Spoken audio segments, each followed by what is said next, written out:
Hello, welcome everyone. Good morning. It's 10 a.m. here in California. Thank you all for joining us this morning for a presentation on building beautiful REST and JSON APIs with Ion. I wanted to give you guys a few reminders before we really get going here. If you guys run into any questions or any technical difficulties during the presentation, you can use the GoToWebinar console to let us know. There's a questions tab right there. Just feel free to enter any questions, whether they are technical difficulties or whether they actually relate to the presentation. I'll do the best to answer any questions that I can, and then the rest we'll save for the end. And we'll try and have a much broader conversation at the end about REST JSON APIs. Additionally, we will be recording this webinar and we'll be sending out a copy of the recording and the slides just shortly after the webinar. Alrighty, that said, so my name's Rami Champion. I'm a part of our marketing team here at Strompath, and we've had a last minute change of plans. Les is not able to make it this morning, but our awesome developer evangelist, Nate Barbatini, will be taking over this morning, and he will be giving you the exact same presentation. So that said, I'm going to send this over to Nate.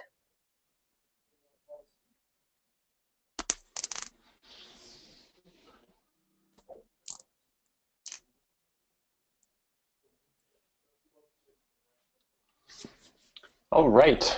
Hello,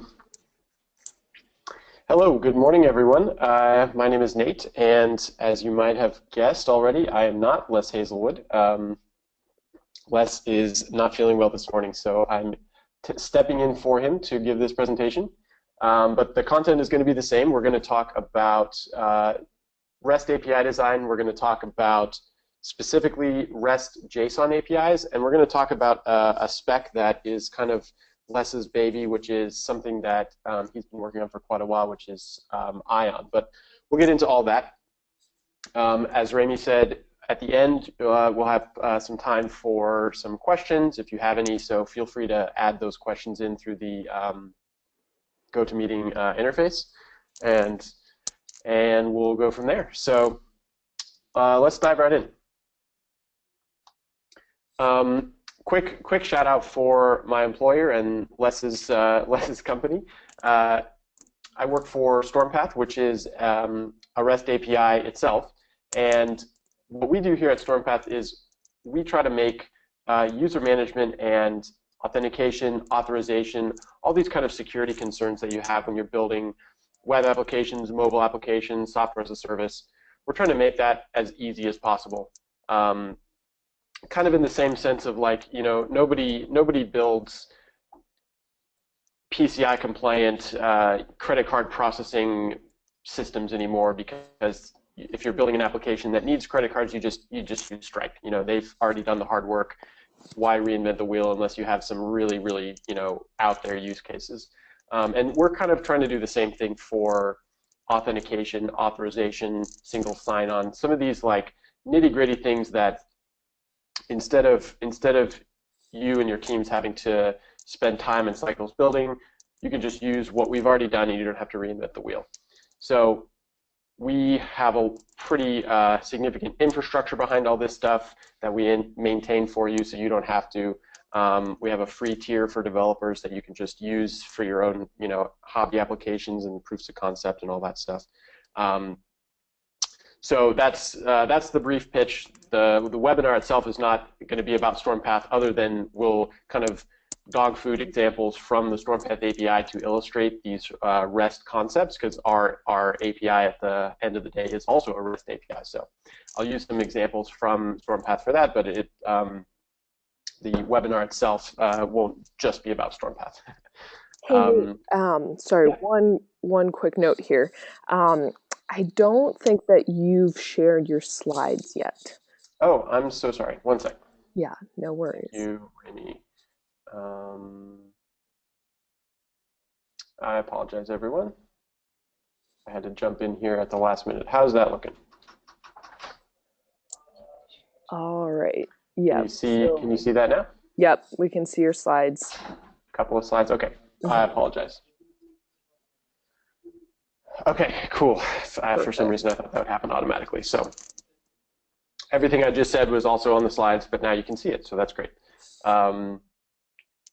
So let's talk about APIs, and we'll talk about REST APIs. So the term API and the term REST API is kind of an overloaded term at this point. A lot of people, a lot of developers, myself included, until I started working here, had obviously worked with APIs before of all different kinds, and have built some APIs, whether that be in in Spring or in .NET or in Express or whatever. It's pretty easy to build something that takes a request and returns a response. And a lot of times, without kind of even realizing it, people call those things REST APIs, but they're not really REST APIs.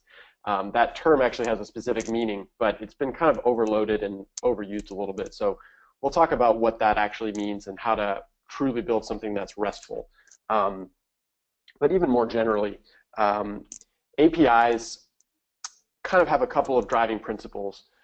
Typically, APIs are built for specific uses, specific applications. You have the Twilio API, and you have the Stripe API, and you have the Strompath API, and those are all going to look very different depending on the type of use cases they need to fill, the domain that they're modeled against, and all that good stuff. APIs are also kind of a little bit different than other types of programming and challenges or things that you might build, because APIs are typically built for developers. So that's a really good thing to keep in mind. When you're building, user interfaces that an end user might use or a novice might use, it's kind of a totally different problem domain than building an API that needs to be used by engineers or even by machines. Maybe there isn't even a human involved.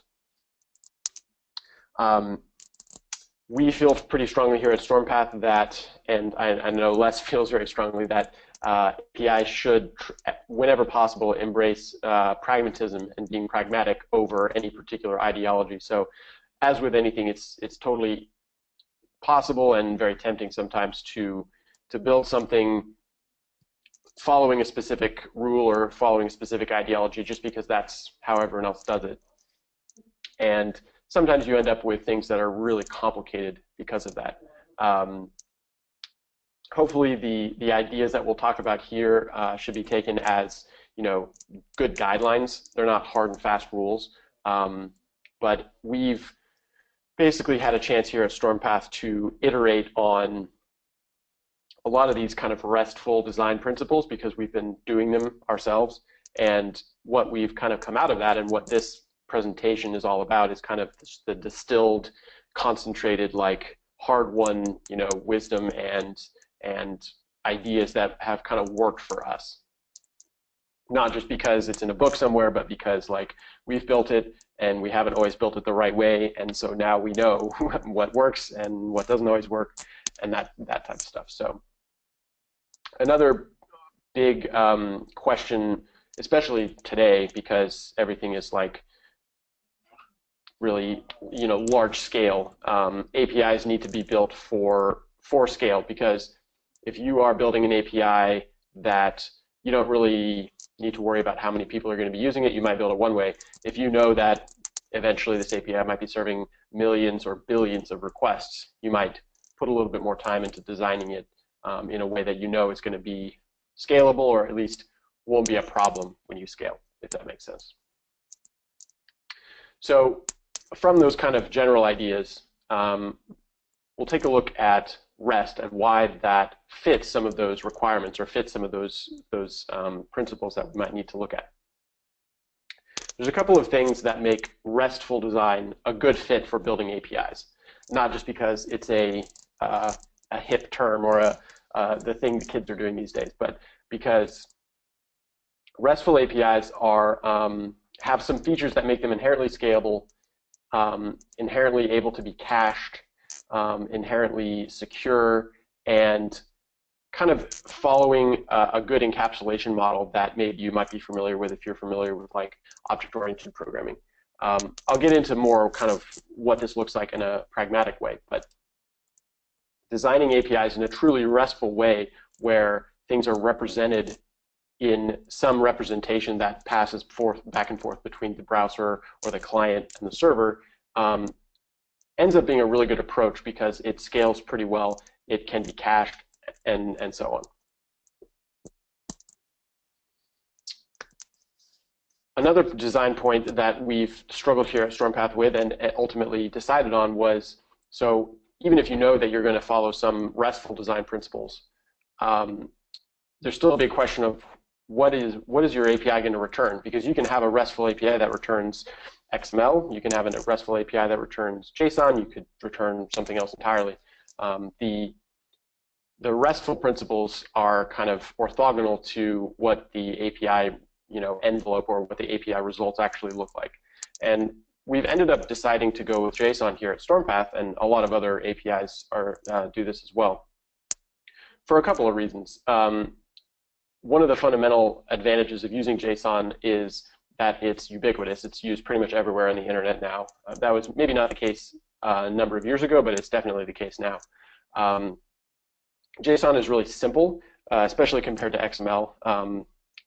If any of you have had the pain of having to deal with like really heavy, SAML or SOAP XML envelopes, looking at JSON versus looking at one of those is kind of like night and day. As far as a human's concerned, to a machine it probably doesn't matter too much, but JSON tends to be easy to read. It tends to be easy for humans to digest.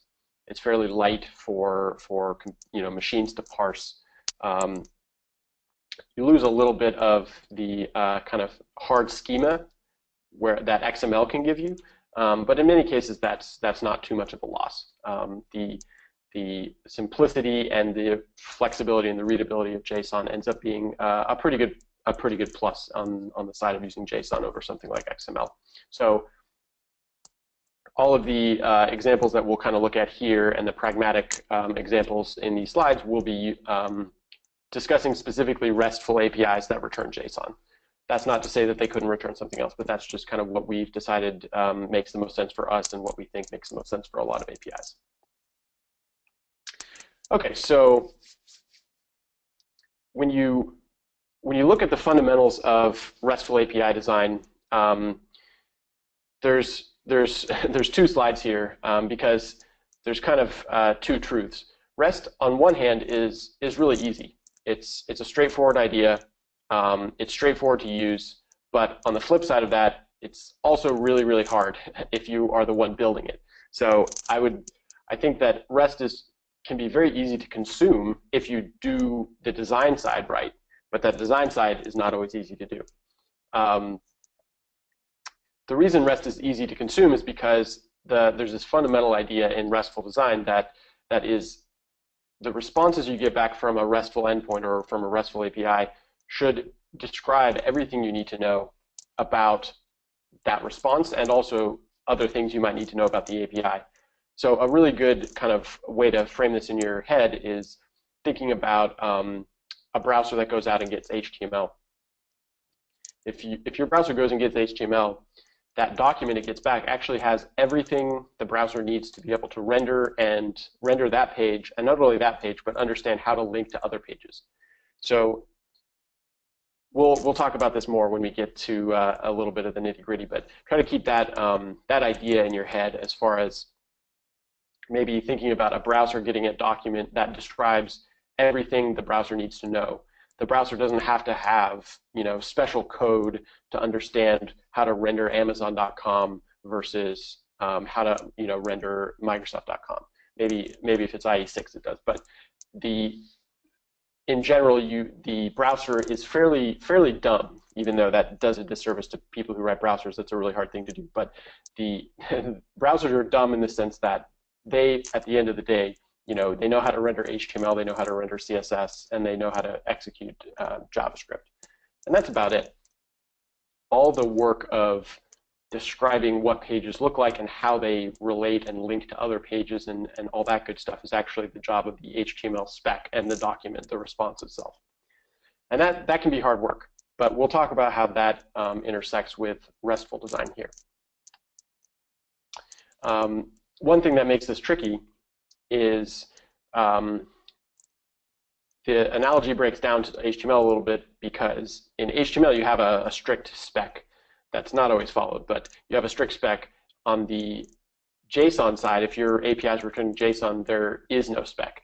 That's a little tricky because it's a little bit more fast and loose, but that can be remedied. So as I mentioned at the very beginning, Les has been working on a spec actually for REST plus JSON APIs that he calls Ion. It's not just him. There's some other contributors as well, and they are getting really close to submitting that to the IETF actually as like a formal standard to be ratified. And the idea behind this spec, which is called Ion, is to try to add kind of the missing piece to make RESTful design and JSON returning REST APIs really easy to both implement and then easy to consume. So basically the rest of this presentation is going to be discussing what some of those guidelines are, what some of those rules that you can follow are to make this a lot easier to kind of understand and implement. And like I said, feel free to throw any questions you have into the little GoToMeeting widget, and we'll try to get to as many of them as we can at the end. So I'm not sure if, I'm sure most of you have seen this acronym before, HADIOS. This is a really interesting but dry conversation starter at a party or an event. But most people, when they hear someone start talking about this, your eyes might glaze over because it's a pretty obscure topic. HADIOS is a fundamental part of RESTful design.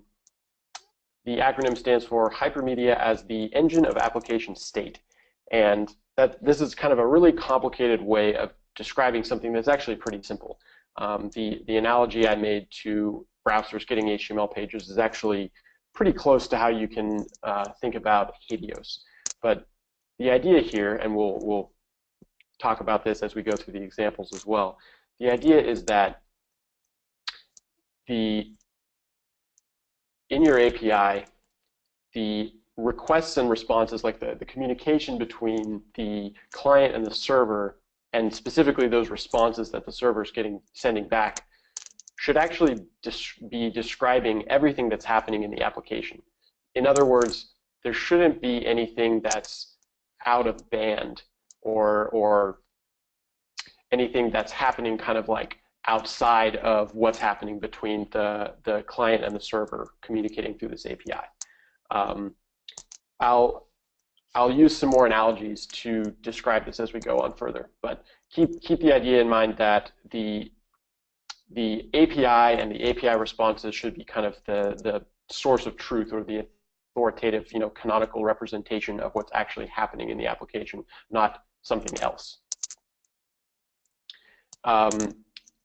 When we're talking about HADIOS, we're talking about two fundamental things. We're talking about the links or the relationships between different parts of the application or different endpoints in the API, and also some state transitions.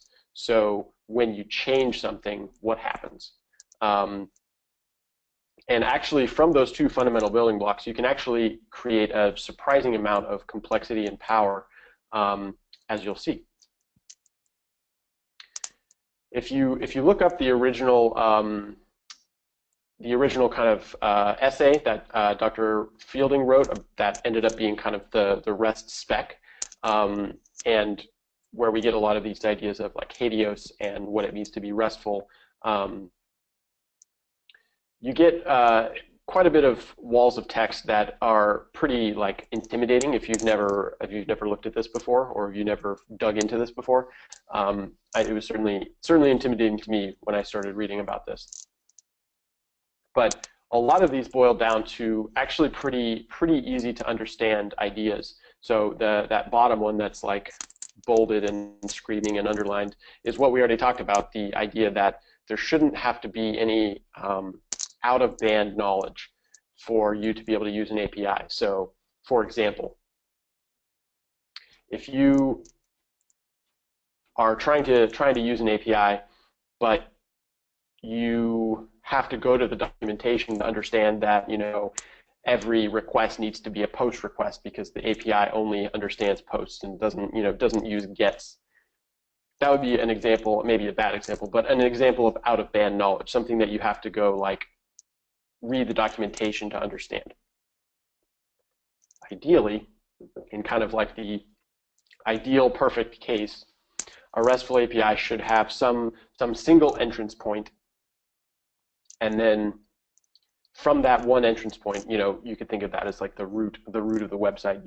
Maybe you know how to get to google.com, but then from that point on, all of the interaction and all of the places you can go or the links you can traverse and all of the state transitions or changes in the application state that you can affect all happen from the responses you're getting back. So you know how to go to google.com, but then from there, you don't necessarily need to know how to get to a particular like search result page in Google. You're just interacting with what Google sent you back when you went to the home page or the root of the application. And we can kind of think of designing APIs in that same way. Although most APIs that are even ones that can say that they're RESTful APIs are not necessarily designed that way, but that should be kind of like a good goal to strive for. And there's a lot of other kind of things we could talk about here as well. The idea that a RESTful API is actually independent of the specific communication protocol that it's on top of. Or the idea that the responses coming back from a RESTful API should be dynamically typed. A lot of these are things that kind of become obvious when you see these examples. So let's continue on to looking at some ways that we can build something that's RESTful and not bash our head against the wall doing it, and also build something that's going to be like really easy and nice for someone to interact with. There's a lot of questions that start to come up when you start looking at building something that is an API, and especially building something that's a RESTful API. Once you kind of start going through the breadth of all the things that you need to figure out, there's quite a bit. The good part is that a lot of these questions, well, let me back up. The bad part is that a lot of these questions inspire a lot of very heated, intense, and even religious debate on the internet in many cases. The good part is, at least in this presentation,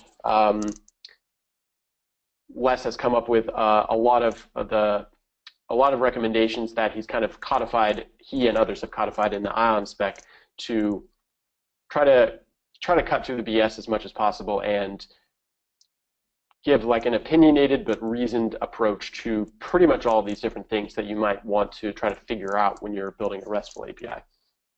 So we'll talk about as many of these kind of different concerns as we can, starting with like the most basic and cross-cutting concerns, and see where we can get. So, like I mentioned at the beginning, the kind of example domain that I'll use for these to illustrate the examples is our own one, the Strompath API.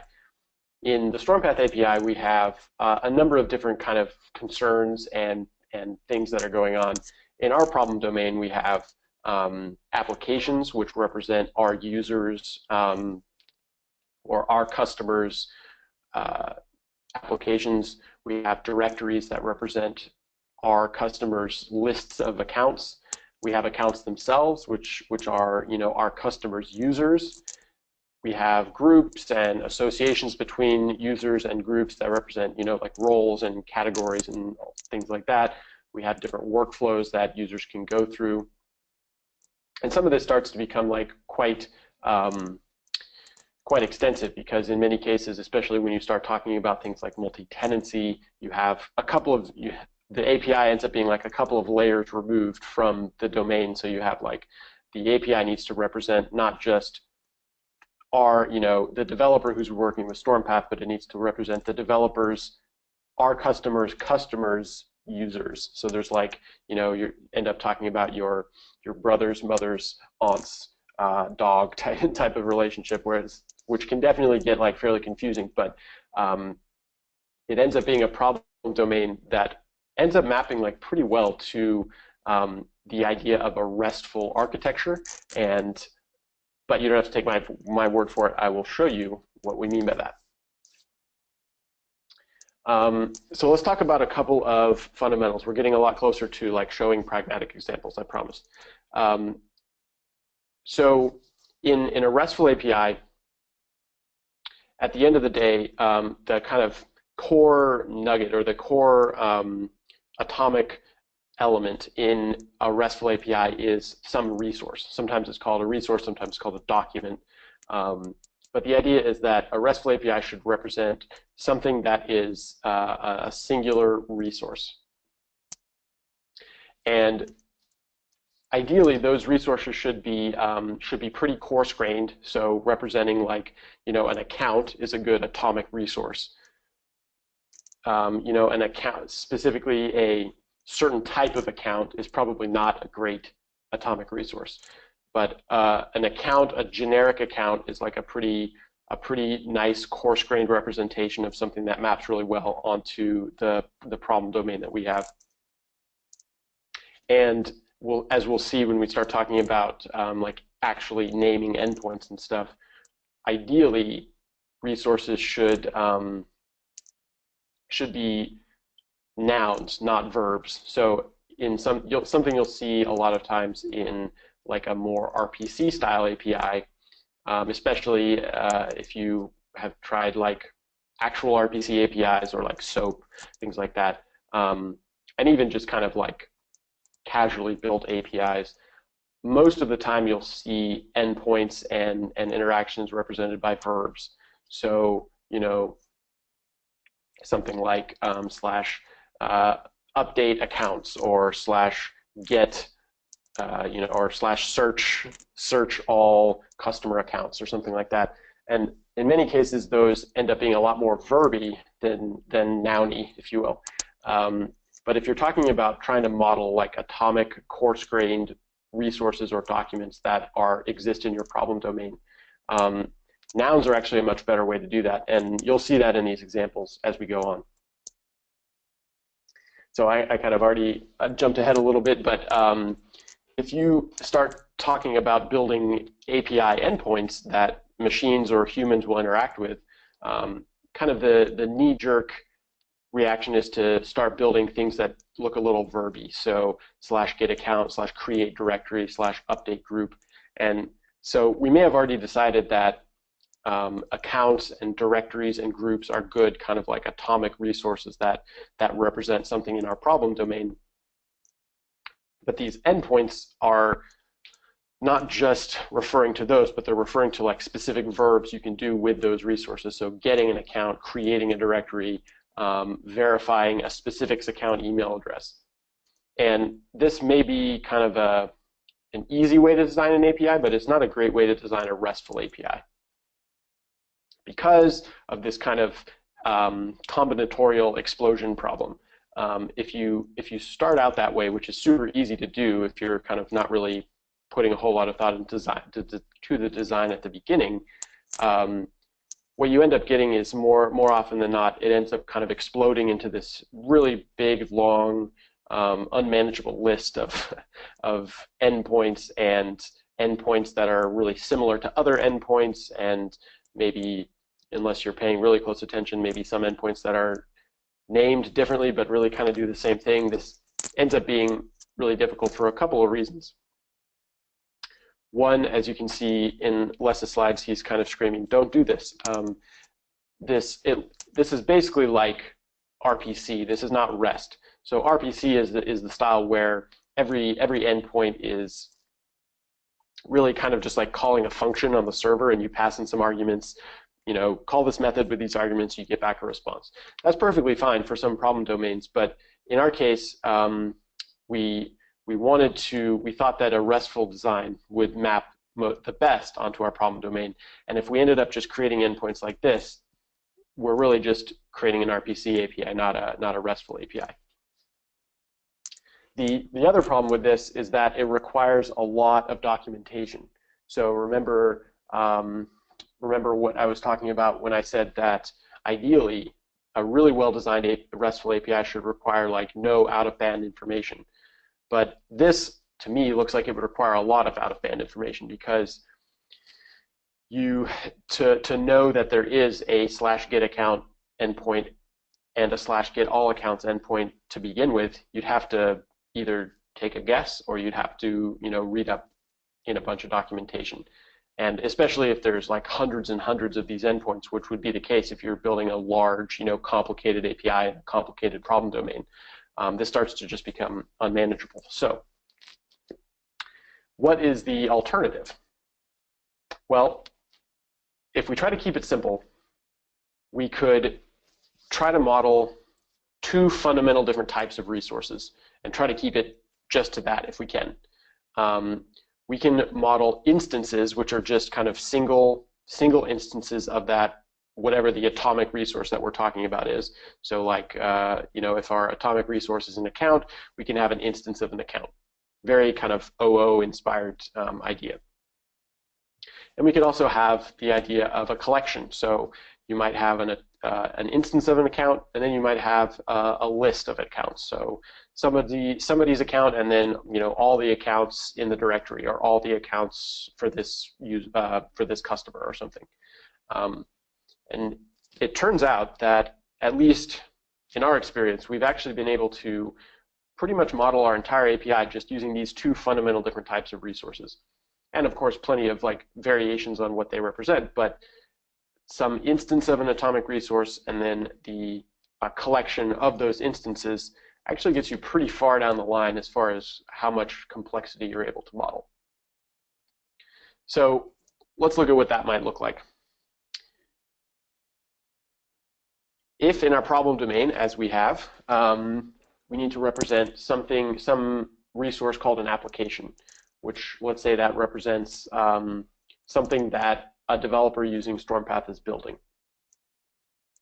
Then we can also have a collection that represents all of the applications. Maybe you have multiple applications that you're designing. So if we have an endpoint called /applications, it's pretty clear from even just looking at that endpoint that that is what it represents. It represents some list or collection of applications, just by the simple fact that it's a plural noun. And if we send a GET request to this /applications endpoint, one would expect that you'd probably get back a list of applications. That would be a good guess. And working with, or making a good guess like that kind of work is a really nice interaction with the API. I can send a GET request, I get back kind of what I expect. So we're kind of working with like principle of least surprise, or whatever you want to call it there. If we add a little bit more to that slug, we add a / and then some ID or a GUID or an int, or however we're modeling like unique instance IDs. If we just add that to the end of the endpoint, now we have some way of kind of canonically referring to a specific instance of a resource. So just kind of off the bat, by modeling our endpoints as plural nouns and then allowing someone to just add a little bit more onto that URI to specifically refer to an instance of that resource or an instance in that collection, we've kind of negated the need for a lot of those endpoints that were on that slide just a few minutes ago. Let me go back here for a sec. So if we imagine that kind of pattern of using a plural noun to indicate a collection and then adding a little bit more to the URI to get something specific in that collection, then not all of these, but a good few of these could be replaced by just that single endpoint. So if we were talking about applications, but if you imagine it for accounts, the /accounts endpoint could at least replace those first three separate endpoints we had up at the top. And you can imagine a /directories endpoint and a /groups endpoint, and actually those last two already would kind of fit into the /account endpoint. So by using this pattern of plural nouns for our kind of fundamental endpoints, and then allowing someone to canonically refer to a specific instance of that collection or instance of that list, it ends up being a pretty powerful pattern for designing something in a restful way. And you'll notice that in this example, what's missing is any of those verbs. So I said that we were going to try to be verby or nouny instead of verby.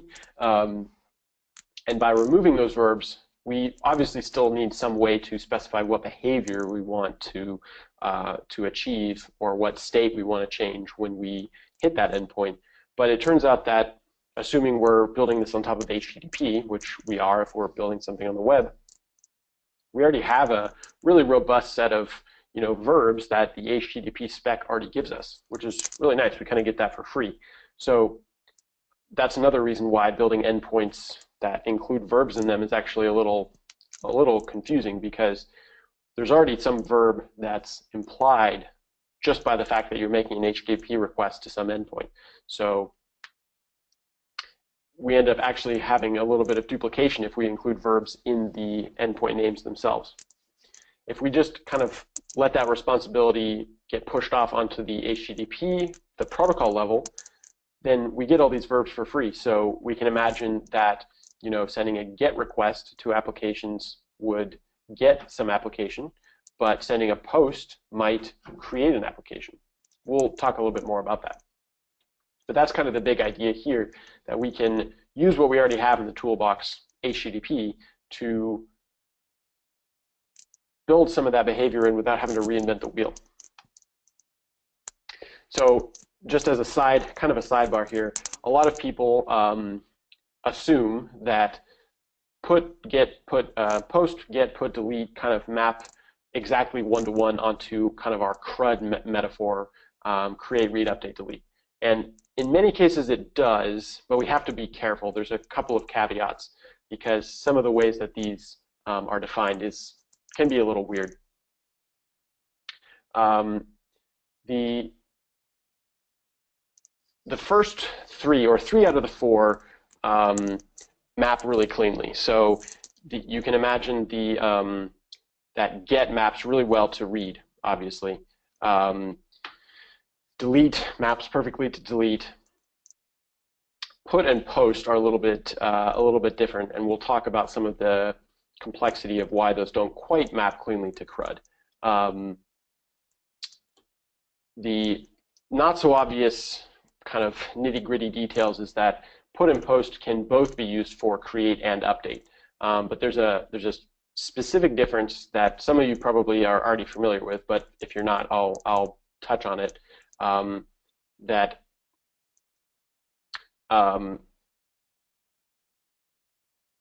it's difficult to it's difficult to describe without getting into the technicalities, but post requests have the property that they are not, sometimes it's described as not being safe. What that means is that if you make a post request, you are not guaranteed that the response is going to be the same for each request you make.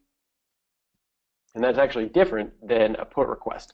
And that's what's called, post requests are what's called idempotent requests. Or sorry, they're not idempotent requests. If you think about it, comparing a GET request to a POST request, if you send a GET request to some endpoint, every single time you send that GET request, it's going to do the same thing. Obviously, the data may have changed on the server, but we're leaving that kind of out of the question for now. If you send a GET request, you're not changing any state on the server. If you send a delete request, you are changing some state on the server, but it's not. If you send that same request again, well, let me back up. I don't want to get ahead of myself. Let's keep going through the slides, and I will explain this kind of idea of put and post being different as we go through. So what we've kind of adopted, or what Les recommends in the ION spec, is using a put request to represent a create. If the identifier is already known in advance by the client. So think about a situation where you want to create some resource and you already know what the ID is, or alternatively, you're trying to update a resource that again already has a known ID. So in this case, let's say that you are sending a put request to our hypothetical applications endpoint, and you want to specify some ID to create. So you're saying put / application / foo. And kind of the same thing, if you know the existing ID of something and you want to update that resource with exactly the attributes that you're specifying in the request. Let's contrast that. Let's contrast that with a post, and I'll flip back and forth between these a little bit to kind of illustrate the difference. Let's imagine that you're sending a post request instead of a put request to the application's endpoint to create some application resource. What we have here is we're sending a post to kind of the root of the application's endpoint, if you can see that. We're not specifying some /ID after that. The effect of this is creating a new application, and you can see the response underneath is that we would get a 201 created back with that specific ID that maybe the server generated. Let's say the server generated some new ID, and that goes in the location header of the response. If we send this exact same request again, we'll get a 201 created back with a different ID. And what we've done then is created two different applications on the server. Contrast to using put to create something, we're specifying the ID that we want. So if we send two put requests, presumably the first one will create or change whatever's already there, and then the second one basically is a no-op because it does nothing. You're telling the server to create the same thing again, and so I guess it could overwrite it, but it's basically doing nothing. Whereas sending a post would create two different resources. So the big idea here is that put requests are idempotent, whereas post requests are not. And that's a fancy way of saying that if you send the same put request twice, it's as if you sent it only once. In other words, the second one is just kind of a no-op that does the same thing that the first one did, and that's it. If you send two post requests, you actually get a different type of behavior because you are creating two different things. Because put is not guaranteed to be idempotent, or in other words, post is not idempotent. For what it's worth, get is also idempotent because if you send two get requests, you just get the same thing back twice. It doesn't change any state on the server. And if you send two delete requests, technically you might get an error on the second one, but technically the second one is a no-op because the first one deleted it, and then the second one didn't have anything to delete because it's already gone. So it's a fairly ticky-tack little like difference, but it's important because unfortunately get, put, post, delete don't quite match cleanly to CRUD. But that's okay. We can use this to our advantage and create kind of a nice, not non-surprising interaction that developers can use here. Exactly. In the interest of time, I'm going to skip a little bit past some of this media type stuff. Happy to answer any questions you have at the end here, but we only have an hour, technically an hour for this webinar, and we spent some time at the beginning kind of getting some of the fundamentals out of the way. So, hey, Nate. Yeah. We've actually scheduled an hour and a half for this webinar, so no need to rush. Oh, fantastic. As long as you don't have any other commitments after. No, that's fine. Gotcha. Okay. So we have plenty of time. Let's talk briefly about media types then. So media types are something else that we get in HTTP, and media types are used in two places. We use media types in some request that we're sending from the client to the server. in order to tell the server via the accept header what types of responses does the client understand. So the client's saying, hey server, I need you to do this stuff, whatever the request is doing, or whatever the request is asking. And then the accept header basically says, me as the client, I understand, these types of responses, so please send it back to me in this way. In other words, the client can say, I understand how to parse JSON, so send me back a JSON response, please. The server can do that if it supports sending back that type of response. Hopefully the client and the server can agree on some response to send back. The server puts a media type in the content type header, which is saying, okay, the server basically made its best case or best attempt to fulfill what the client asked for in the accept header, and then the server says, okay, so regardless of what you actually asked for, the content type header is this is actually what you're getting. So hopefully the client asked for, say, application JSON, and the server responded with application JSON. That doesn't always happen. Sometimes the server can't respond with what the client asked for, or maybe the client asked for like multiple types. Like, I understand XML, I understand HTML, and I understand JSON. I prefer XML, but I can also understand JSON. And the server says, well, I don't know how to send back XML, but I do know how to send back JSON, so here you go. That's kind of how it works on the HTTP level. There's all sorts of kind of syntax that you can use in these media types. One interesting application of that is using media types for versioning. So we may have a chance to talk about versioning a little bit later if we have time, but one thing you can do is in either the request or the response, actually put a version tag on the media type and say, okay, I would like you to send me back application Ion version 2 of the API, or application /x, whatever your custom thing is, version 3. That's an interesting way of doing versioning compared to what's a more common way is like putting some version prefix in the actual like API URI. We might have a chance to talk about that, but for now we'll just keep it at media types can be used for both what the client is requesting and then what the server is actually responding with. So let's talk about this specification that I've mentioned a couple times already here, but I haven't really actually defined what it is. So Ion is a spec for writing APIs that return JSON and are Habeas compliant as much as possible.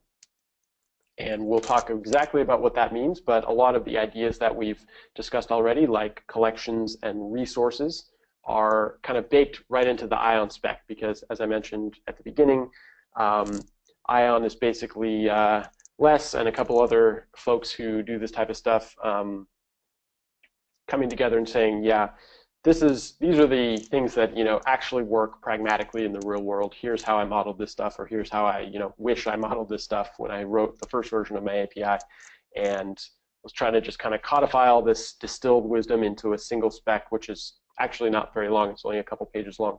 And it's out there on GitHub too. We'll definitely put a link at the end of this so you can take a look at it yourself. So let's take a look at a really simple example of what an Ion response looks like, keeping in mind that the goal of Ion is to make a really kind of easy to understand, easy to digest way to build a Habeas compliant RESTful API. It's really, at the end of the day, just a set of examples, and that's exactly what we're going to look at. So I'm sure pretty much everyone is familiar with what a very basic plain old JSON object looks like. It's basically just a JSON hash with a bunch of different key value pairs. In this case, maybe this represents an account object. And in this hypothetical domain, an account object has the first name, last name, and a birth date. Maybe that's all we need right now. If you are very keen-eyed, you'll notice that technically a perfectly valid JSON response should not have a trailing comma at the end of that, but that's only if you're being very, very nitpicky. if we want to take this very simple JSON object and make it ION compliant, the only thing that the ION spec absolutely requires is one other kind of metadata property that's just called simply meta. And depending on the response, meta might have like one or two properties in it. It might have a little bit more, but the only thing that ION actually requires is this metadata property called meta. And I think it actually can also be called ION meta, depending on the application. But the idea here is that if we think back to Helios, and this idea that the responses from an API should not only include some data, but also should describe the data and also what you can do with the data, or what links you can follow, or what transitions you can follow or apply. Basically, in ION, we're saying, okay, you can just stuff all that metadata into a dedicated metadata object, and then you're good. So we'll take a look at what actually might belong inside of that metadata object. But let's talk about what it looks like to have a collection or an array of items instead of just a single item. So we're talking about some atomic single instance of a resource, and then we're talking about some collection of instance resources as well. Of course, in JSON, we can just create an array and put stuff in the array. That's kind of a very straightforward approach, but it leaves out a little bit of detail, like what type of things are in this array. Is this all of the items here, or do we need to like paginate and express some idea that there's like more if we go back to the server again? So JSON is super fast and loose. We can try to add a little bit of metadata here to give it a little bit more structure. In ION, we have this idea of a collection object, which is just a RESTful collection resource. And a collection object has two requirements in ION. One is that it has a metadata object or a metadata property, because all ION objects need to have some metadata. And then if it's a collection, it'll also have a property called items, which is an array. So that's pretty simple, pretty straightforward. So we have metadata, and then we have an array of items. That's super straightforward. We'll look at a couple more examples of that as we kind of flesh out what belongs in that metadata, etc. But let's also talk about one other kind of fundamental idea here in RESTful design, which is the idea of expressing links between different documents or links between different parts of the application. I mentioned that is in Helios, we have kind of two big ideas, which is linking between things and then representing the state changes or transitions between states in the application. If you've worked with HTML, which I'm sure most people have, we actually already have an existing idea for what it is to link between things, because pretty much everyone, if you've been on the internet, you're familiar with the A tag in HTML, href equals some link, and browsers render that as some blue underline or whatever you want to do. But that idea of saying, here I have a link to something else and here's the address of that something else is actually really powerful, and it's all we need here to represent links between resources, links between parts of the application in a RESTful way. What this requires, though, is that every single resource in the application, and there should only be resources and collections in the application, every single resource in the API, or that's expressed by the API, should have some canonical unique URL. In other words, we need to be able to absolutely say, here is how to get to foo, or here is how to get to bar. And it doesn't have to, it doesn't require that you first go to some place and then you can get somewhere else. But from a blank slate, you can get right to something if you know the absolute canonical URL for something. And what this means is that obviously everything, all of your objects will probably have some int ID or GUID or something that you represent unique entities with in your data model. But it also means that you can use a combination of that unique ID and the path or the relative kind of structure of the API to create a canonical unique identifier for basically anything in your API. So there's kind of an interesting thing that follows out of that, is that you can actually use these canonical hrefs as your IDs. So in your database model, you might be saving things with a GUID or an int ID or some scheme of your own to generate some like entity ID. But in the database itself, in the API itself, when you're referring to links between things or locations of particular resources, if you can actually use the full href to represent something, and I'll show you exactly what that looks like here in a sec. Unfortunately, we have a small roadblock in that HTML and XML have a concrete spec for how to link between things, but JSON does not, so we kind of have to invent something.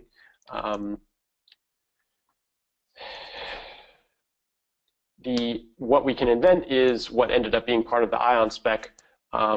If you took kind of a first pass at it, it might look something like just including the href, like including an object that has an href property and the full canonical URI of whatever you're linking to as the target of that. And this basically is like if you took a HTML element and kind of just converted it into JSON. This is kind of what that would look like. This works. It's kind of a naive approach.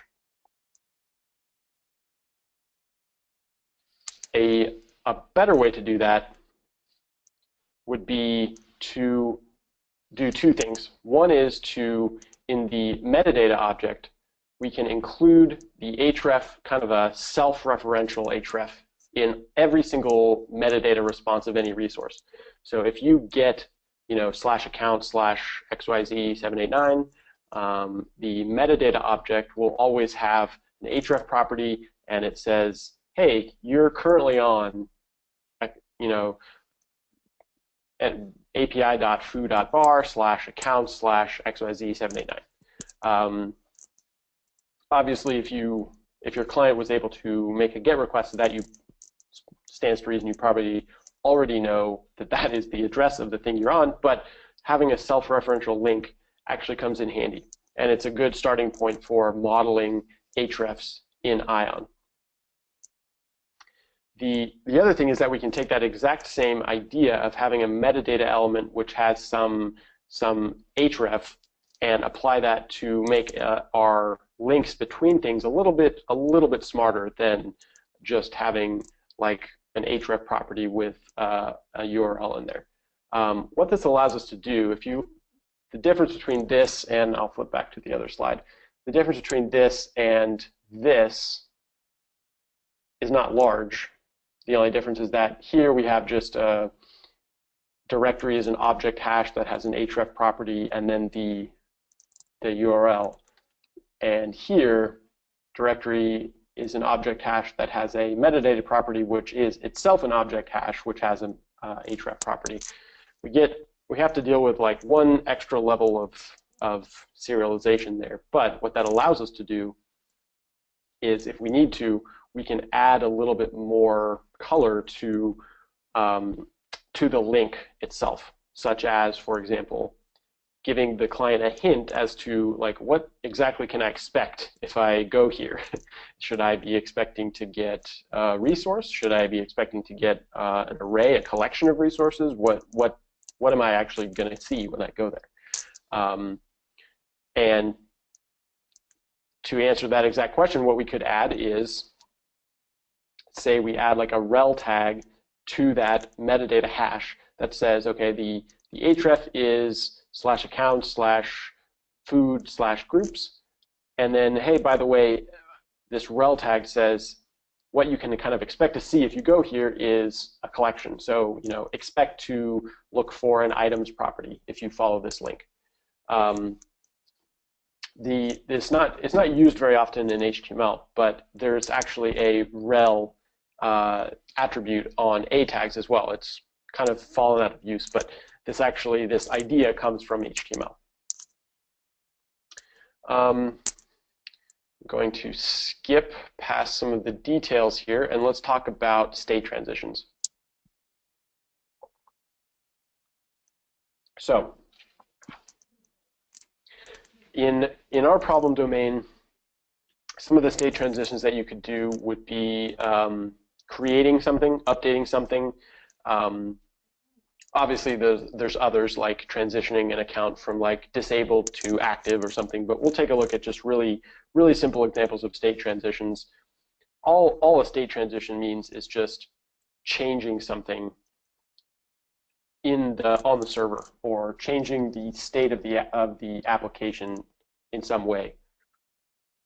And in this case, I'm using the term application to represent the whole API, like whatever backend services and databases and all that stuff that the API is kind of sitting in front of and representing or acting as the entrance point into. So Helios is all about, like I said, two things: links and state transitions, if you want to boil it down to just kind of the big ideas. And so what we should hopefully not have to do, if we did our job right and actually built something that's truly RESTful and Helios compliant, is the first step shouldn't have to be, I need to go read the docs and figure out how to post or figure out how to create something.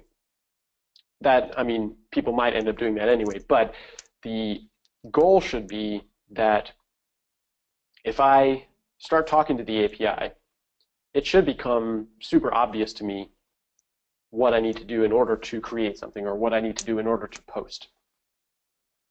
So this is something that I kind of had trouble wrapping my head around at first, and one thing that kind of helped me understand it was, if you design your API in such a way that it tells you what you need, what you can do, and what you're allowed to do, then you know you did your job right. If you can take like your most junior developer and throw him or her at the API and say, hey, figure out how to use this, and they don't have to go read a bunch of documentation. They can start using it, and it makes sense, and they're able to figure it out.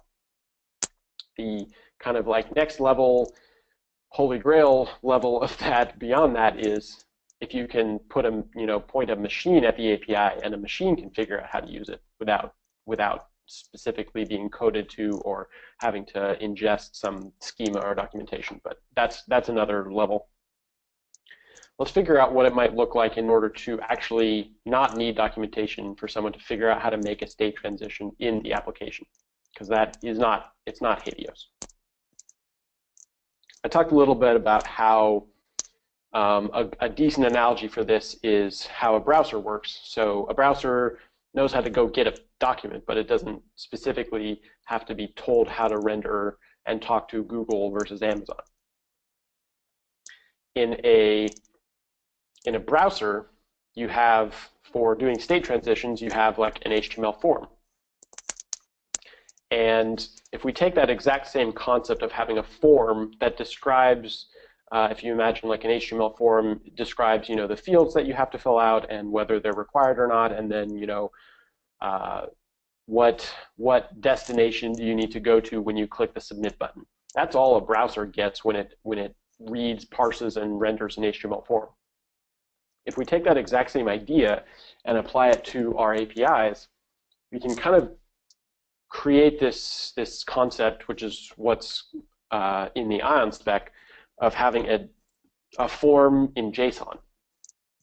So let's say you got the response, or you used your client to hit api.foo.com/users, and that collection, that users endpoint probably sent you back some users, hopefully, but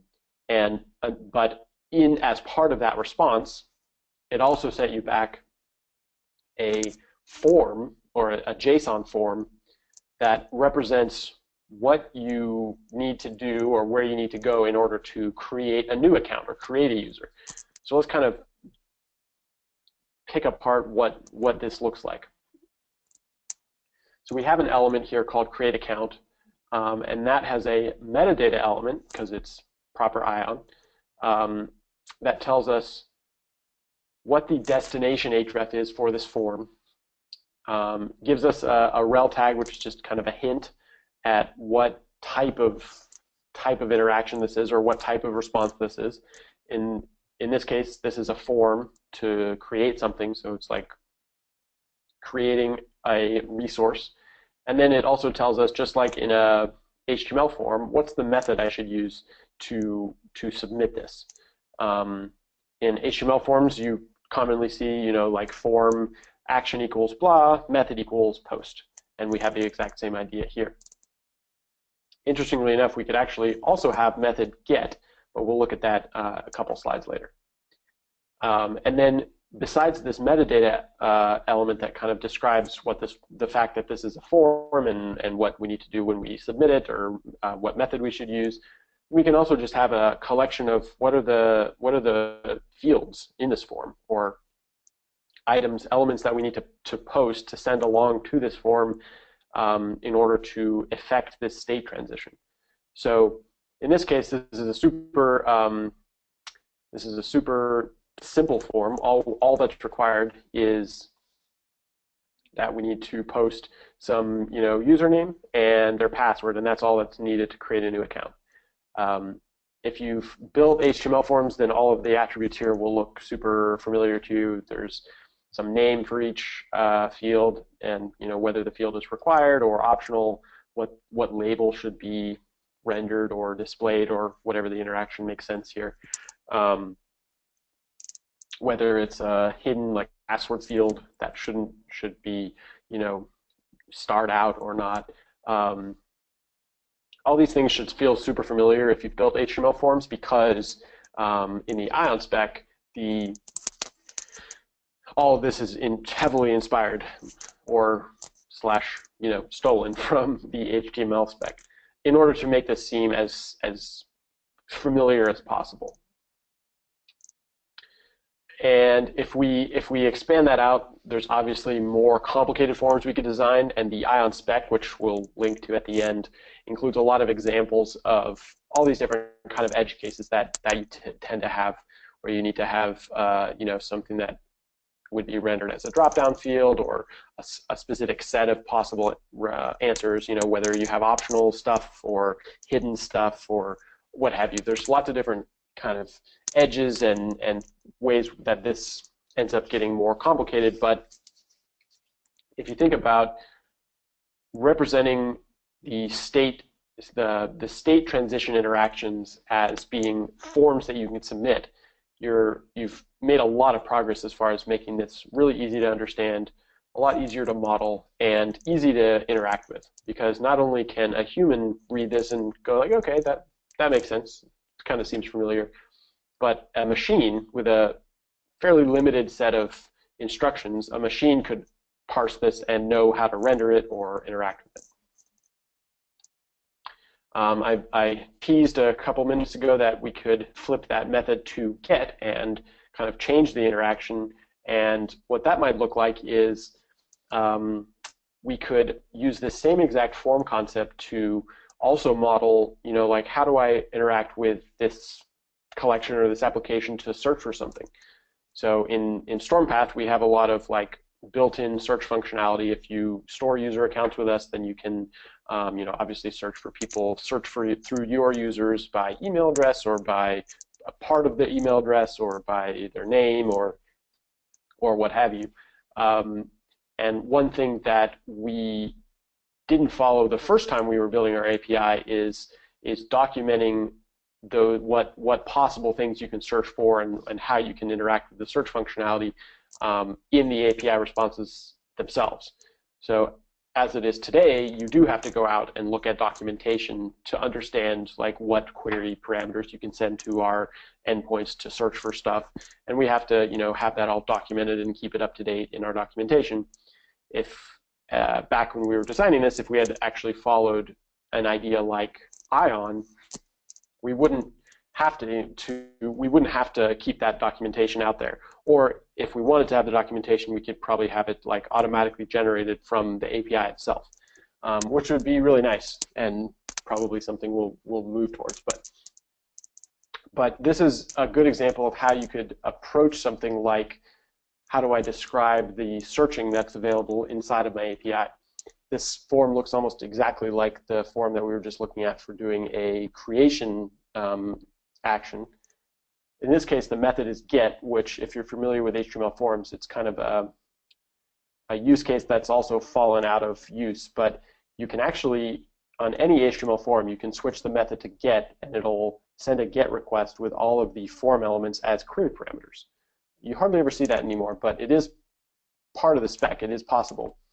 And in this case, we can describe a form using Ion that says, hey, if you hit foo.io/users with a get request, which implies query parameters, you can interact with the user's endpoint, the user's collection, in a way that lets you search for things, search for users. And by the way, here are the 4 or 5 different things that you can use as your search parameters. So you can search by username, email, given name, or surname. And obviously, if you could search for more stuff, you could just add it to the list of things in that items list. So once again, it ends up being fairly straightforward with a little bit of structure to describe what the API can do, or what a user could do with the API inside of the API itself.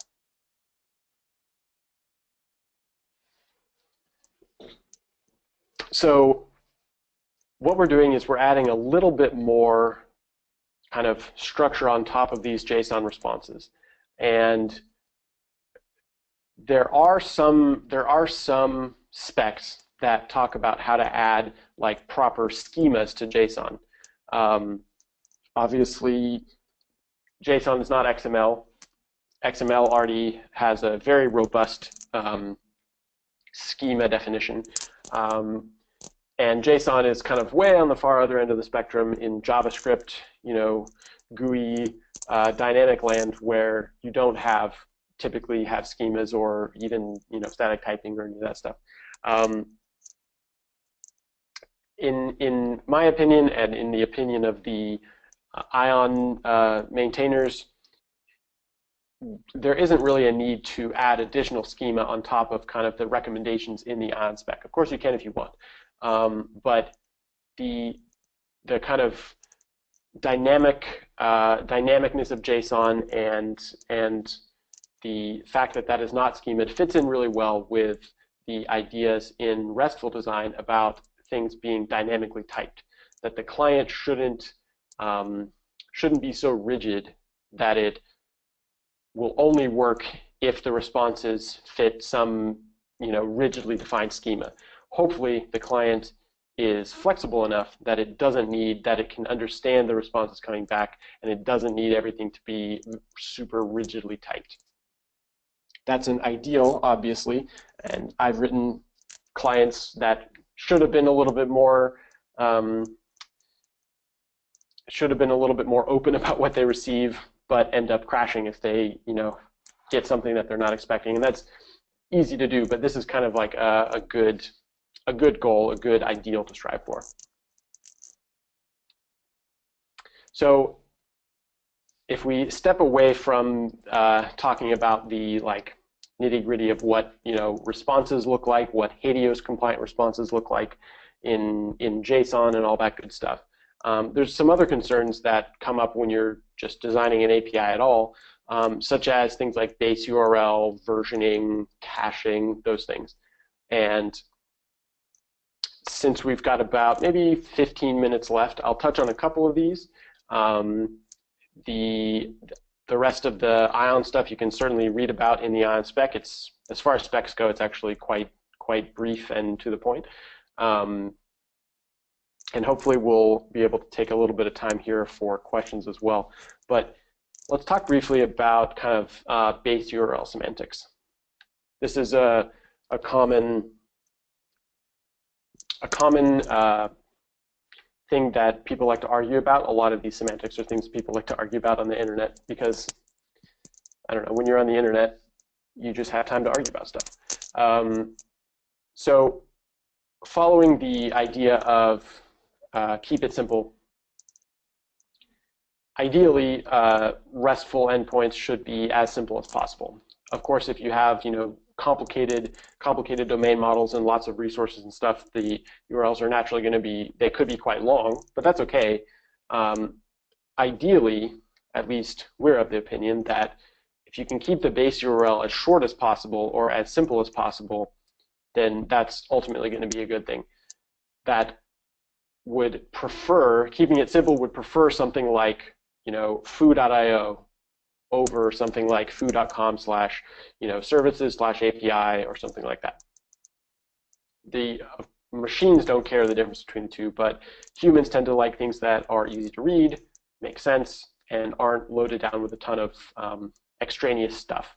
I think that my background is as a Windows developer a long time ago, and one of the worst examples of this, I think, might be some of Microsoft's early APIs, especially like some of the early like JSON and OData APIs. They tend to just generate these absurdly long URLs that have absolutely nothing that a human could decipher in them at all. If you're building an API that humans will presumably interact with at some point, why not keep it simple?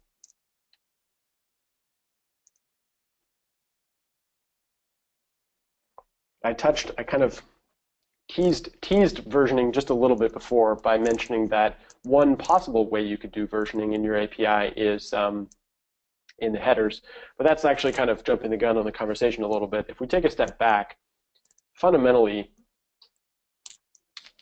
at some point, you may have a need to change your API. APIs evolve, applications evolve, and that's kind of to be expected.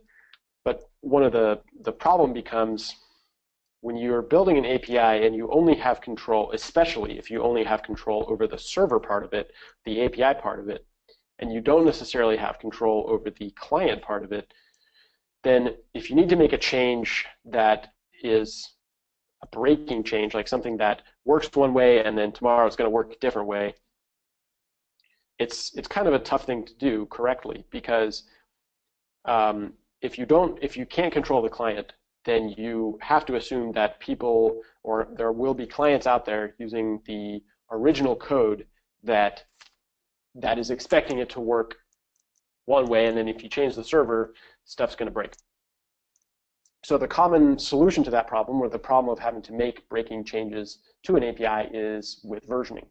And it's probably the most common pattern seen across the web is that the kind of base slug of the API, the base URL, includes some version tag in it. So it's like the Facebook Graph API is whatever it is, graph.facebook.com/ like I think it's v2.2 now or something like that. And they did that because they knew that at some point they were probably going to have to make significant changes to the API, and somewhere out there in the literally billions of people that use Facebook nowadays, some app or some integration is going to still be trying to talk to it the old way, and now they changed it, and that's either going to completely break or they have to keep supporting the old way.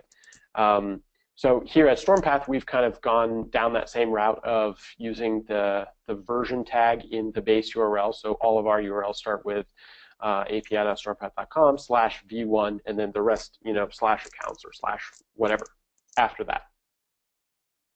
It's also possible to do versioning in the media type.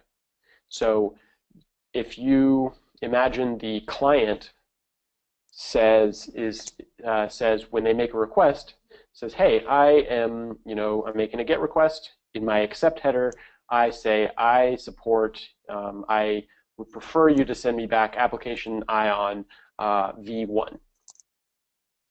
And then the server can say, okay, so this client, this is an older client, right? Our API is on v2 now, but this older client still needs v1 because it told me so in the accept header. So I'll process this request as if it's hitting our v1 API.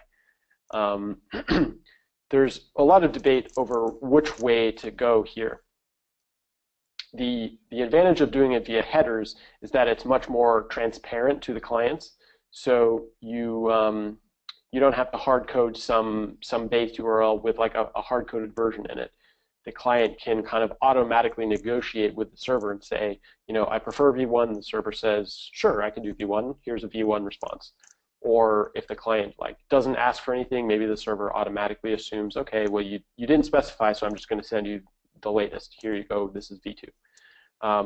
The downside is that the upside is also the same as the downside in the sense that the upside is it's more transparent. The downside is it's more transparent. So it's not, machines can negotiate that in a very straightforward way, but because versions in the URL are more common, I would say, across the web, then it's probably a little bit more confusing for people if they are just using the API for the first time.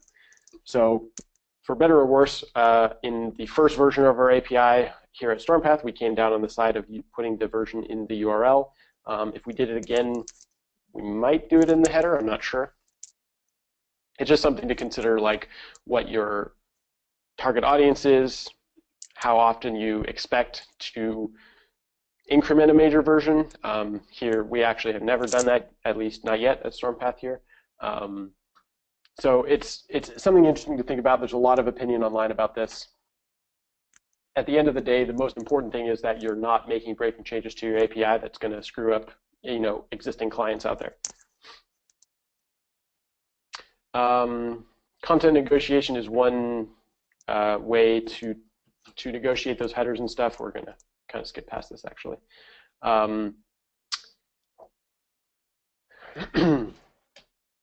A lot of the style that's included in the Ion spec is basically just following what's common consistent styles for JavaScript. So things like camel casing the responses, camel casing names, not using things like underscores. These aren't like hard and fast rules that you need to live and die by, but they're just nice ways to make it really consistent and look familiar for someone who's maybe coming from a JavaScript background, which is super common these days. It should be noted that dates and times should always be represented in two ways. One, as ISO 8601, because that's kind of the de facto standard for that, and also as UTC, because having to figure out the difference between server time zone offset and client time zone offset, and oh, by the way, last night was daylight savings time, it becomes absurd. So if you serialize everything in UTC, that ends up being a non-issue. So there's a lot more of these. There's a lot more of these things that we could talk about. I want to be cognizant of the time. We're coming up on about 5 minutes left. So actually, Remy, if you're cool with it, I think what we could do is maybe take the last 5 minutes and then maybe a little bit more time after that, if anyone can stick around to grab some of the questions that might have come through. And that way we can get everyone back to the rest of their days. Awesome. Thank you, Nate, for that great in-depth presentation. We've already had a lot of questions come in. Before we hop into the Q&A session, I wanted to remind you all that we will be sending out a copy of the recording and slides just shortly after this webinar ends. We'll also include with that details about the ION specifications and linking to the ION spec. So you guys will have that as well. So stay tuned for that. But that said, we're ready to hop into questions then. If you guys have questions, use the GoToWebinar console to let us know. There's a questions tab there. You can ask me. I'll be collecting the questions and then send them over to Nate. So we have a few questions that have already come in, kind of going back to the behavior and the fundamentals of REST JSON API design. When you're referring to coarse-grained, Nate, in this context, does that mean generic? Generic is one way to say it, yeah. So coarse grain versus fine grain is kind of a fuzzy definition, and I'm aware that that is kind of a fuzzy definition. The general idea here is that when you're modeling something in this idea where you're modeling, you know, atomic resources like accounts or users or directories or documents or things like that, the the more specific you make those resources, or the more specific you try to make things, the more kind of variations of the same thing you end up with. So a good example of this might be if you try to get super specific and you want to model a specific resource for users, and then a separate resources for maybe administrators, or a resource for students and a separate resource for teachers. That's perfectly fine, but the more fine grain you get, the more things kind of start to look the same. So what I mean by that is, like, there's not a huge difference between a user and an administrator, other than most of the times, like, maybe an administrator is allowed to do a few more things than a user is. If you, instead of modeling that as two separate resources, if you modeled it as a single resource, so maybe like a count, and then you pushed those kind of authorization concerns of, like, what is this account allowed to do, or what role is it in, or what group is it in. If you push that to maybe that's just a property on the account, instead of being two separate types of accounts, then the account would be a little bit more coarse-grained, and it's a more flexible model. So I kind of made that example up out of whole cloth. So hopefully that makes sense. But the big idea here would be that if you keep your models and your resources nice and, yes, generic, flexible is another way to say it, then it gives you more power and more flexibility down the road when your requirements change, when you need to do something that you maybe hadn't thought of the first time around. All right. So our next question is, if I want to change the state of an object and not just update some metadata, what's the best practice to do that? If we want to update the state of an object and not just some metadata, well, feel free to.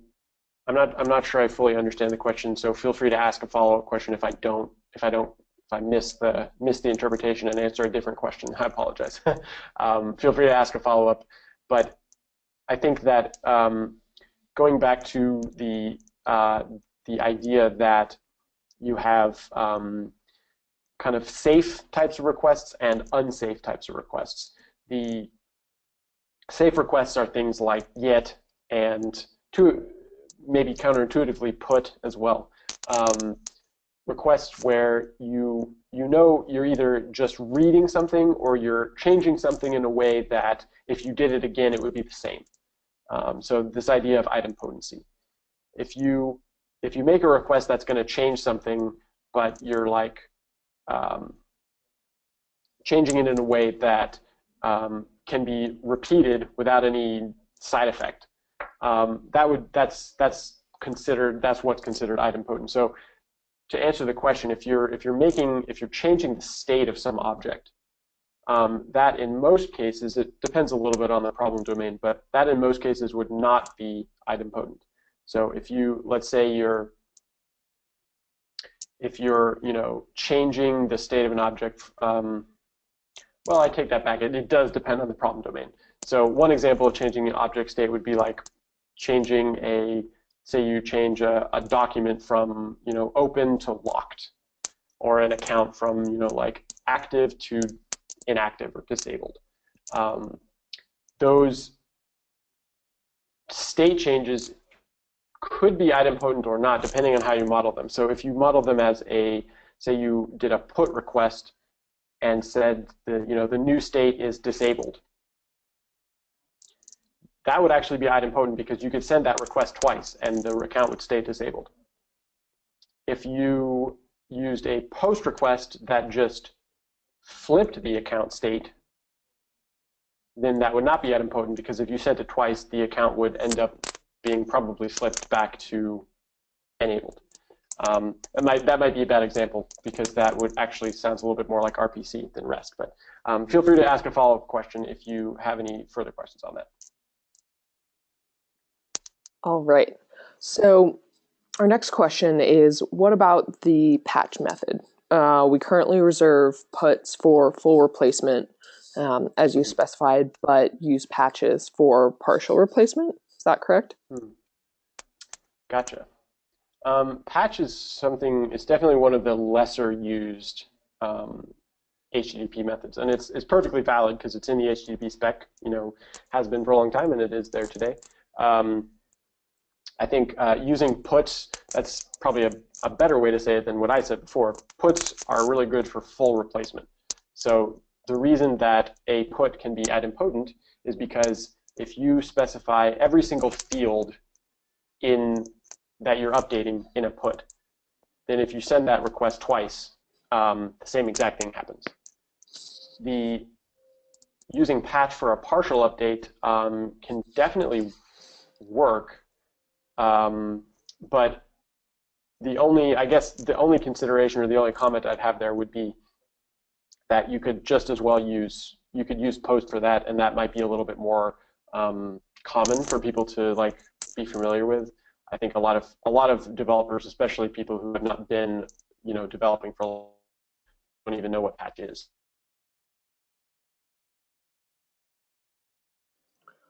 All right. Technical correctness when you're designing something. Okay. Thanks, Nate. So when we're doing post requests, why not put the ID in the payload and use post for both C/U? I see. So in the slides we were talking about using put when you're doing an update or a create and you already know the ID in advance. So that stays idempotent because you're either creating something with a definite ID or you're updating something with a definite ID. And so if you've used database engines that have the idea of an upsert, it's kind of the same thing. You're either creating it or updating it, but either way, you know what that ID is going to be. And the slides contrasted that with a post where you want to create something out of thin air and you don't know what the ID is going to be or you don't care and you're just letting the server generate an ID for you, and that is definitively not idempotent because if you sent that request twice, the server would create two separate resources. You get two new things instead of one.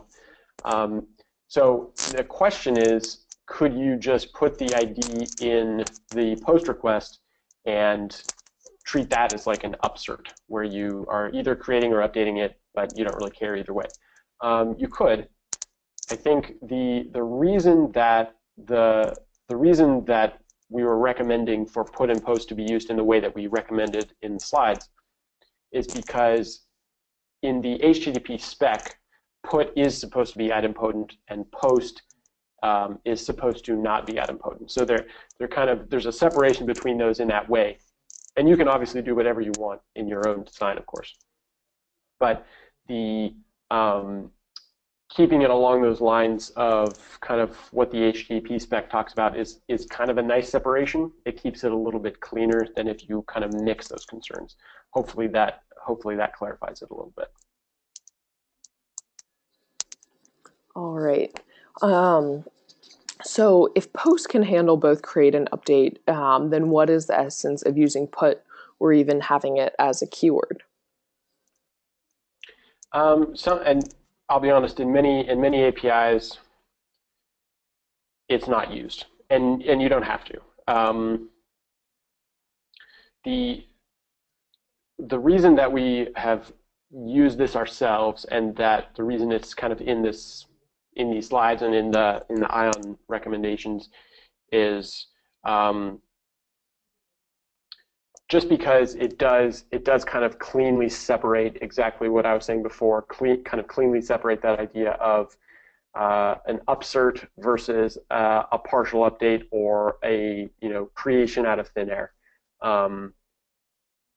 That's what we've used in our API, and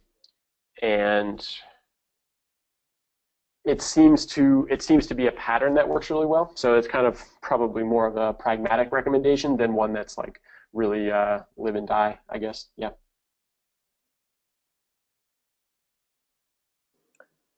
All right. So our next question is from Pavan, or sorry, Manoj. So, how do you write a validate email API except using a noun?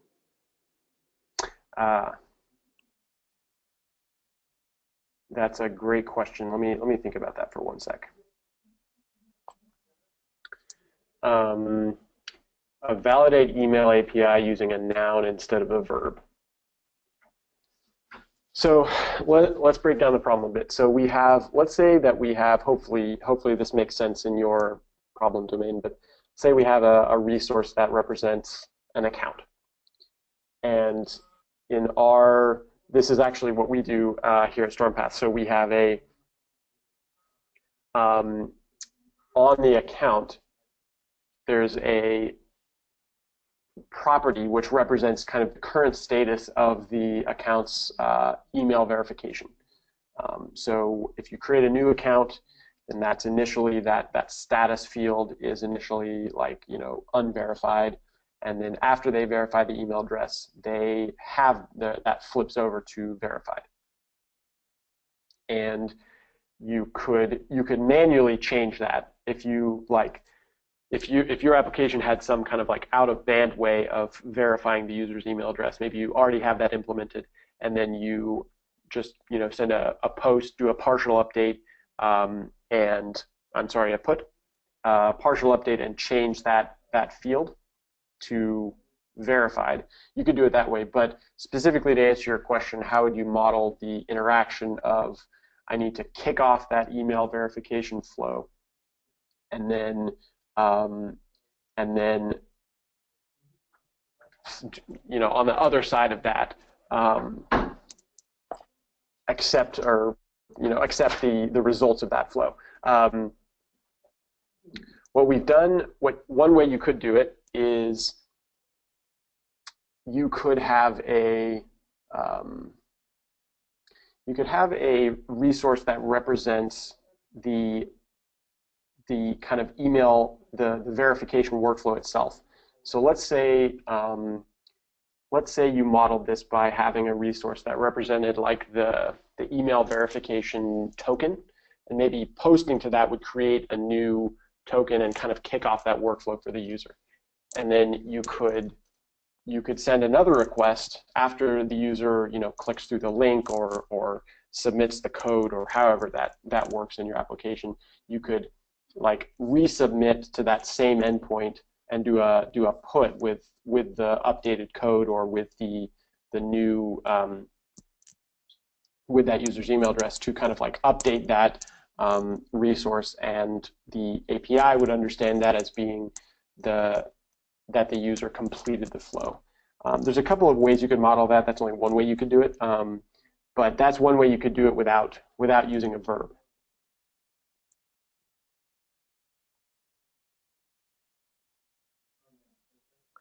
All right. So we have a question about Helios. So do I have to know all Helios parts, structure, types, functions in advance in order to handle the API in my application? Or is there another way to dynamically consume dynamic Helios endpoints without changing the client code?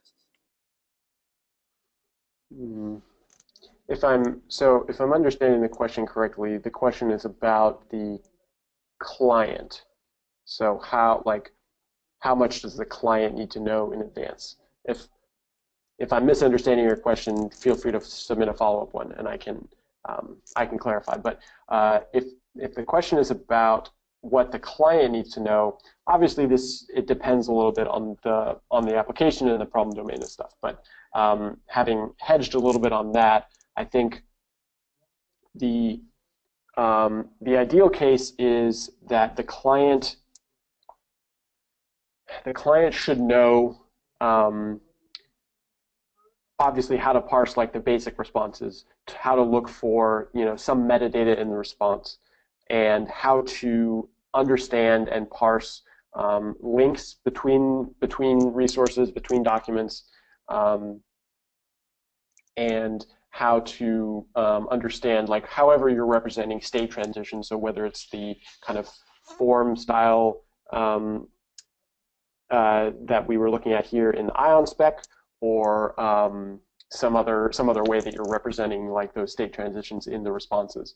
But I think ultimately it keeping the client to a pretty minimum of like it understands how to parse the response, how to look for or understand or follow links, and then how to understand however you're representing state transitions is a pretty good start.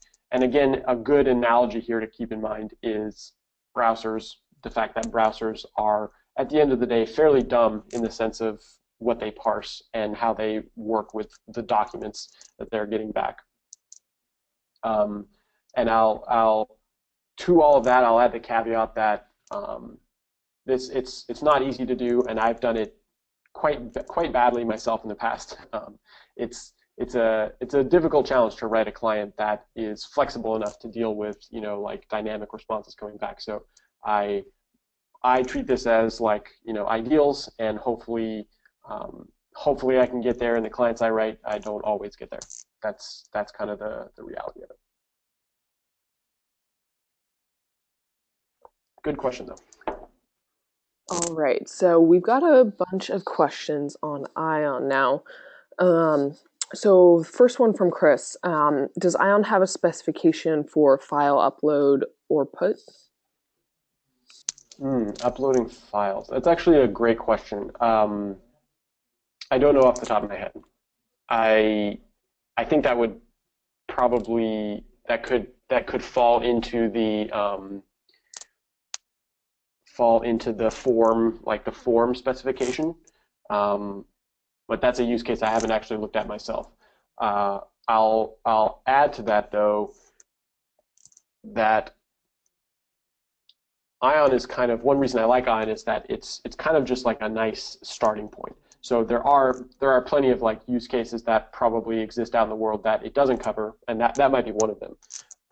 But it's kind of just like a starting point. It's not a specification that tries to describe like everything in the kitchen sink. It's basically just describing like, here's some fundamental ideas that work really well that you might be able to use. You can tweak it, you can kind of customize it. You use that as a starting point for developing whatever you need to develop.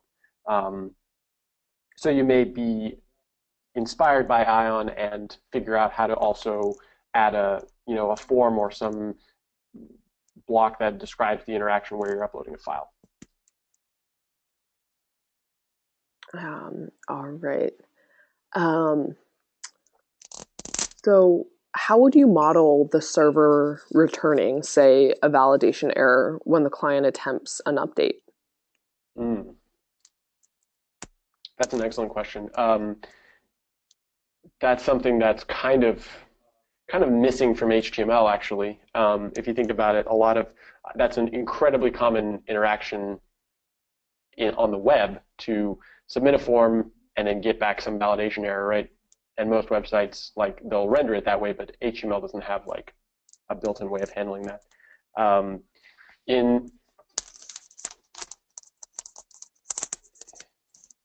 In ION, I actually don't remember if there's something specifically in there for that, but you could easily extend the form element response, or if you think about the way that we kind of looked at modeling a form in ION, you have some endpoint, like say that your slash documents endpoint or slash users endpoint, and the response from that endpoint describes the one or many like form interactions you could have with that endpoint. But the interaction that you are actually doing to say use that form is some other request. So to use the form, you're doing a post to slash users, and the response from that could have any amount of metadata that you needed to add in order to describe stuff like validation errors and things like that.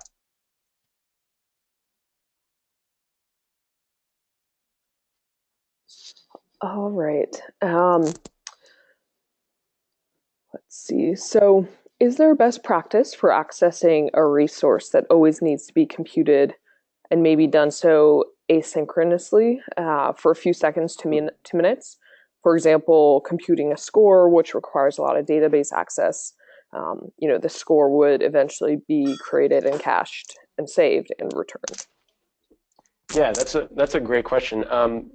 Yeah, there's a couple ways you can handle that interaction. So obviously, if it's short enough, if it's asynchronous but short enough, like say it's a couple hundred milliseconds or maybe a second or two or something, then you could at some point it's reasonable to just like maybe the request just blocks on that computation or whatever, and so the request just is open until the server sends it back.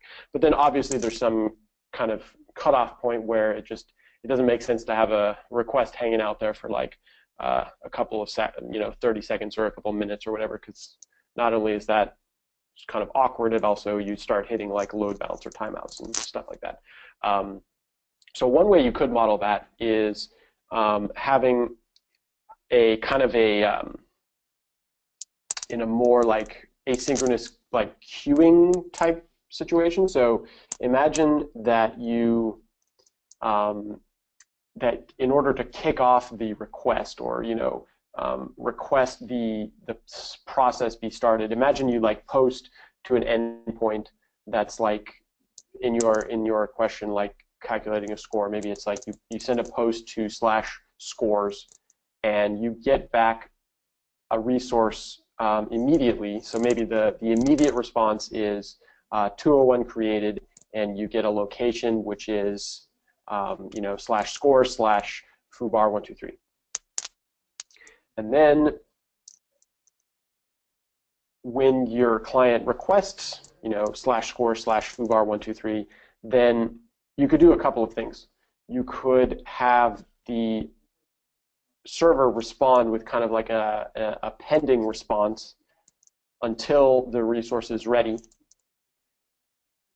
Or you could add kind of a third resource in that mix and say that maybe the immediate response from the server is instead of the final resource URL, instead of slash score slash something, maybe it's slash q slash something, and what you get back initially is a reference to like a message queue object or a pending object, and you request that repeatedly every couple of seconds or whatever until it comes back with a 302 to the final created resource.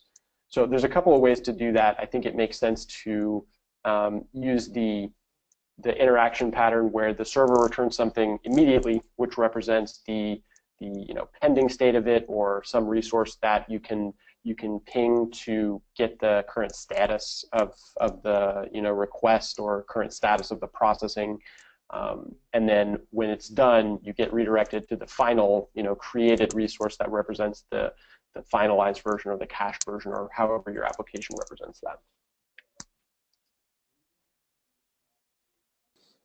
Awesome. Thank you, Nate. So we have a question from Julian. How can a stateless web app reference the href ID of a RESTful API? For example, putting the href as part of the web app's URL just doesn't work. So the question is, well, there's nothing there's nothing inherently wrong with a stateless application referencing some resource URL. The I'm guessing what the question is, or what Julian's wondering is, if I don't want to necessarily hard code some specific like a specific URL into my application, because depending on who's using it, it might need to change. And in that case, something that you could do is, we kind of ran out of time and didn't have a chance to talk about security and like stateless authentication. But let's say that your application is stateless, so the authentication mode is like a stateless token that the application sends up in like the authorization header. Um, if you can't or don't want to hard code like some resource URL into the application, but the server would know what it is given the authentication status of the user or the person using the application, then what you could do is model it as like an endpoint like /current or /me. And what that does is, if you hit /current or /me or whatever URL or something, and you have a valid authentication token attached to that request, then the server says like, oh, okay, I know who you are. You're coming in through this generic endpoint, but what I can do is I'll look up the user. I say, okay, I know who that is, and then I respond with a 302 that says, here's the real URL for you, based on who you are. And that's actually a pattern that we use here at Strompath. We have kind of an entrance point URL, which is doesn't have any specific information attached to it. It's /tenants/current. And then if you hit that without any authentication, it's going to error. But if you hit it with your authentication information, then you get back your actual tenant URL. And that way, as kind of what I think Julian was wondering about, is that way you don't have to hard code that into your application if you don't want to, and you can kind of discover it at runtime. Alrighty. So back to Ion. So what's the benefit of this rather than designing a very simple API and having machines, etc., that can read metadata from Swagger or something similar? Yeah, it's just one approach. Certainly not the only approach, and maybe not the best approach for for specific applications or certain problem domains or what have you. I think the benefit, or kind of the value proposition of something like Ion, is that kind of what I mentioned near the beginning. It's like a distilled concentrated like chunk of wisdom from people who have kind of been through this before, right? So Ion it's not really like one of those specs where it's just a bunch of people like sitting around imagining a bunch of hypotheticals. And while that's part of it, the whole point of Ion was some people who have built these types of things before, not always necessarily the right way or the best way, but there's a lot of stuff you learn after you do this, right? And then the idea came up of like, why don't we just write down some of those best practices and learnings and stuff and put it in a spec? So I guess the value proposition is that it probably covers some stuff that like you might not have thought of if you're just building something from scratch. And it's, again, just a starting point, so you can ignore it if you don't agree. And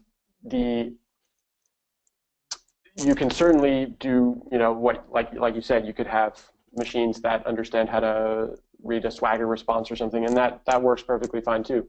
This is just one tool in the toolbox, I would say. All right, thanks, Nate. Do you have any advice on how to end the use of a version of an API, and how to communicate that?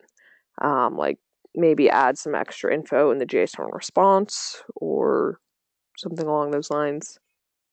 That's a really interesting question, because it's a tricky problem. If you being able to, properly version your API kind of removes the trickiest side of the problem, which is like, if you can version your API properly, then you can, if you need to make breaking changes, then you can without completely messing up your existing clients. But yeah, presumably at some point you might want to sunset a much older version of your API, and that could end up becoming like really important too. And it's easy to imagine a scenario where maybe you have a new version of your API, which is perfectly fine, and then some older version where maybe you discover a security vulnerability and you need to sunset it because it's not considered secure anymore.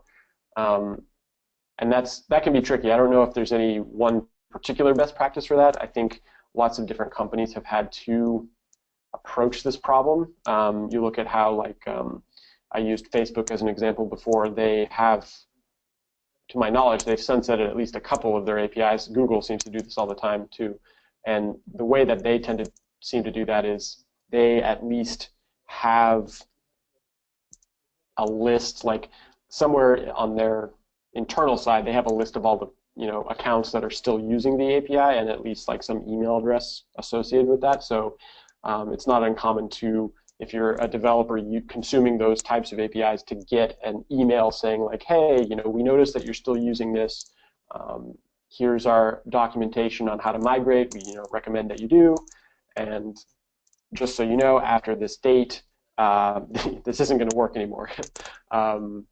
And so I think some combination of, like, obviously announcing that, trying to reach out proactively to users who might still be using an old version. Hopefully, if you have those metrics or that data, that's a lot easier to do.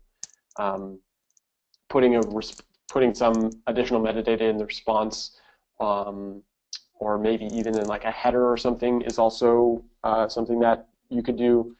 Obviously, that doesn't make any difference if no one's looking at it. Like if it's just a service machine or something talking to it, and no humans actually looking at it, then that doesn't do any good. But it could help. That could help as well. Yeah, it's a really good question. All right, thanks, Nate. We have time for just one more question. Can you give a quick overview of security best practices, for using Strompath with the REST API? Sure. So the quick overview is that, as I mentioned at the very beginning, the kind of value proposition of using a hosted identity management like Strompath is that you basically get to the whole, like, there's a huge domain of problems involving security and authentication and authorization and token management and all this stuff. And you either have to build that all yourself, or you can let someone else do that, and then you just use it. So the value prop is that you don't have to reinvent the wheel. And what it looks like, if you're building an API, what it looks like to use a service like Strompath would be that you could say if your API security model is going to be like, let's say people sign up for your API and they get issued some API keys, and they need to use those API keys to interact with your API. That's a super common pattern. That's what you do if you sign up for Amazon AWS account, or if you do Stripe, or if you do Stormpath or Twilio or whatever. You get some API keys and then you use those to make requests. And so what you get if you use Strompath is you kind of just don't have to build that infrastructure yourself. You can use Strompath to be the source of those keys. So you can, when someone signs up for your API, you can just create an account in Strompath and then tell Strompath to generate some keys for that account, and then send those down to the user. And then when the user starts interacting with your API, instead of you can pull those keys out of the request, so that might be in like the authorization header or however you're doing that, and instead of having to validate those keys locally and look them up in your database or however you're storing user information, instead you just send them off to Strompath and say, hey, Strompath, are these keys, are they still good? Yes, no. And if they're good, then the request is fine. If not, then you can respond back and say that you're not authorized, or send back a 401. So the benefit there is obviously that you don't have to build that stuff yourself, and you also get you don't have to worry about that whole domain of stuff. You can focus on designing your API, you can focus on building it and modeling it and all the kind of difficult problems that we've talked about today. And then you can add that security in with Strompath, and you kind of know that it's taken care of for you, and you don't have to spend a bunch of time maintaining it. It just works. So that's kind of what it would look like to build an API that uses Strompath to provide the security. All right, thanks, Nate. So that's all the time that we have for questions. Thank you guys all for joining us, and thank you so much to Nate for stepping in there last minute, taking over. I know there's a lot of questions that we didn't get to, so if you guys have more questions, go ahead and send those over to our support team, support@stormpath.com. They're super responsive and very knowledgeable. You can also hit us up on Twitter at GoStormpath or at LHazelwood to reach Les. And we will be sending out a copy of the recording and slides just shortly. So stay tuned for that. And we'll include references to the ION specs in that email as well. So keep an eye out for that. Thanks again, everyone. That's all we have for you. Have a great rest of your day.